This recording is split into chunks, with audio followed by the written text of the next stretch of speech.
તો નમસ્કાર દર્શક મિત્રો, સમાચાર આવી રહ્યા છે મહીસાગર જિલ્લાથી। વાહે વાહ, આજ બાકી હતું મહીસાગરમાં સરકારની યોજનાઓને ગરી જનાર કારા કળિયુગને સસ્તા અનાજની દુકાનોના ચલાવનાર માલિકો મફતનું મીઠું તળાવના કિનારે જોવા મળ્યું। સસ્તા અનાજને ચલાવનાર દુકાનદારો બન્યા અંધકારમય।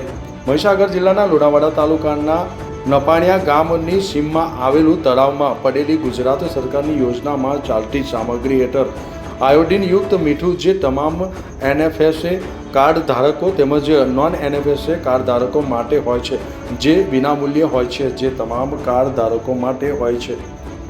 આ તળાવ કિનારે પડેલું મફત મીઠુંની બોરીઓ ક્યાંથી આવી તે પણ તપાસનો વિષય છે। શું સરકાર માન્ય દુકાનમાં આવી જ ગેરરીતિ જોવા મળી છે?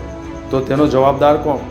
આ મીઠું પકાવનાર અગરિયાઓ દરિયા કાંઠે બિચારા રાત દિવસ પાણીમાં રહીને મીઠું પકવી દેશમાં આપે છે, જ્યારે ગુજરાતના ગામડાઓમાં આ જ મીઠું જાણે નદી કે તળાવના કિનારે જોવા મળી રહ્યું છે।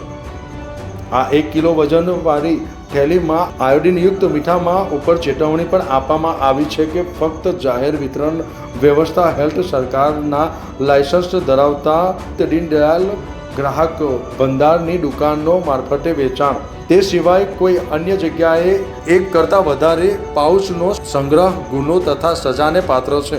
કાળાબજાર કરનાર દુકાનદારો હવે અનાજ નહીં પણ મીઠું પણ કાળાબજાર કરી 10 રૂપિયે એક થેલી આપી રહ્યા છે તેવું ગામ લોકોના મુખે ચર્ચાઈ રહ્યું છે।